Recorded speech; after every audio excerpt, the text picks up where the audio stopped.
سورہ مدثر کی آیت نمبر 3 میں اللہ تعالیٰ فرماتے ہیں وَرَبَّكَ فَكَبِّرْ، اور اپنے رب کی بڑائی کو بیان کیجئے۔ مفسرین کرام یہ فرماتے ہیں کہ اس آیت مبارکہ میں دائی کو اس کی زندگی کا مقصد بتایا جا رہا ہے کہ ایک دائی کی زندگی کا سب سے بڑا مقصد کیا ہے؟ اللہ تعالیٰ کی عظمت کو بیان کرنا اور ان کی بڑائی کو بیان کرنا، اور اللہ تعالیٰ کی عظمت کو بیان کرنا، رب کی بڑائی کے بول بولنا، یہ اتنا اعلیٰ مقصد ہے، یہ اتنا بہترین کام ہے کہ اللہ تعالیٰ نے اس کو بیان بھی یہاں پہ بڑے ہی خلاف معمول انداز میں اور خوبصورت انداز میں فرمایا ہے۔ مفسرین کرام یہ فرماتے ہیں کہ عربی گرامر کے لحاظ سے فعل کو پہلے لایا جاتا ہے اور مفعول کو بعد میں لایا جاتا ہے، یعنی کہ ورب پہلے آتا ہے اور آبجیکٹ بعد میں آتا ہے۔ ہم آیت مبارکہ میں دیکھتے ہیں کہ یہاں پہ مفعول کو پہلے لایا جا رہا ہے اور فعل کو بعد میں لایا جا رہا ہے، لہٰذا ربک پہلے آیا ہے اور کبر جو ہے وہ بعد میں آیا ہے، یعنی کہ اس کام کو ایک عام انداز میں نہیں کرنا، اس کام کو بڑے خاص انداز میں کرنا ہوگا۔ صرف زبان سے یہ بات نہیں کہنی ہے کہ تمہارا رب بڑا ہے، بلکہ اس کو کر کے دکھانا ہے۔ تمہاری زندگی سے پتہ چلنا چاہیے کہ تمہارا رب جو ہے وہ بہت بڑا ہے۔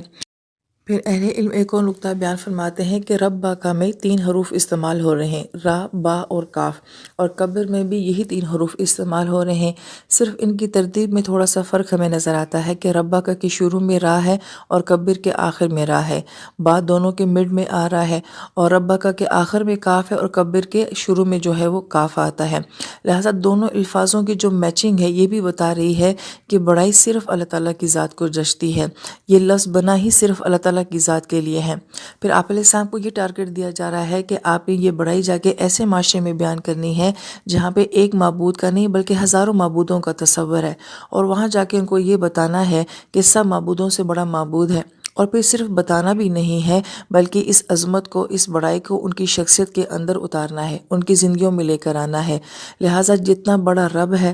تو اس رب کی بڑائی کو بیان کرنا بھی اتنا ہی بڑا مقصد ہے۔ پھر مفسرین کرام یہ فرماتے ہیں کہ ایک لفظ ہوتا ہے اکبر اور ایک لفظ ہے کبر، لہٰذا آیت مبارکہ میں جو ہے وہ کبر کہا جا رہا ہے کہ کسی کام کو مسلسل کرنا اور لگاتار کرنا۔ تو گویا کہ اللہ تعالیٰ کی عظمت کو صرف ان کو سنا کر نہیں آ جانا ہے کہ محض اذان دے دینا یا صرف اللہ تعالیٰ کا کوئی ذکر بتا دینا یا تقریر کر دینا، نہیں، بلکہ یہ کام ساری زندگی کرتے رہنا ہے، لوگوں کے دلوں میں اللہ تعالیٰ کی عظمت کو لانا ہے، اللہ تعالیٰ کی بڑائی کو لانا ہے، اللہ تعالیٰ کے مقام کو بیان کرنا ہے۔ یہ 1-2 دن کا کام نہیں ہے، یہ ساری زندگی کا کام ہے۔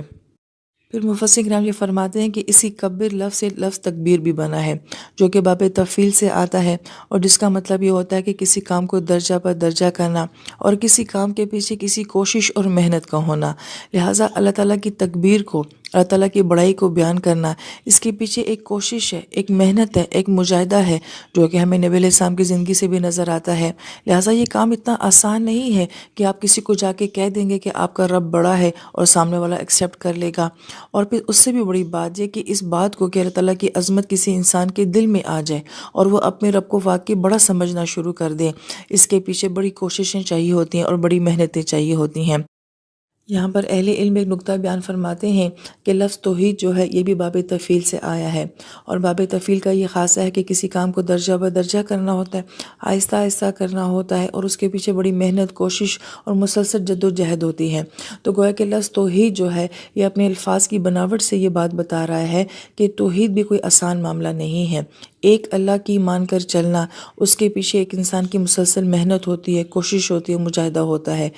لہٰذا انسان ایک دن میں موحد نہیں بن جاتا، توحید والا نہیں بن جاتا۔ توحید والا بننے کے لیے بھی انسان کو ایک ایفرٹ چاہیے ہوتی ہے، ایک وقت چاہیے ہوتا ہے، اور یہ کام بھی آہستہ آہستہ پروان چڑھتا ہے، اوپر کی طرف جاتا ہے۔ پھر مفسرین کرام یہ فرماتے ہیں کہ تکبیر کے لیے 3 مراحل درکار ہوتے ہیں۔ پہلا مرحلہ یہ ہوتا ہے کہ آپ شعوری طور پر اس بات کو قبول کر لیتے ہیں کہ سب سے بڑی ذات اللہ تعالیٰ کی ذات ہے۔ پھر دوسرا مرحلہ آتا ہے اقرار اور اعتراف کا، پھر آپ برملا اس بات کا اظہار بھی کرتے ہیں کہ سب سے بڑی ذات صرف اللہ تعالیٰ کی ذات ہے۔ تو گویا کہ تکبیر باطن جو ہے وہ تکبیر ظاہری بن جاتی ہے۔ اور پھر تیسرا مرحلہ یہ آتا ہے کہ تکبیر کو نافذ کرنا ہوتا ہے، پھر آپ کی زندگی سے اور آپ کے ماحول سے، آپ کے معاشرے سے پتہ چلتا ہے کہ واقعی یہ شخص جو ہے اللہ تعالیٰ کی عظمت کا قائل ہے۔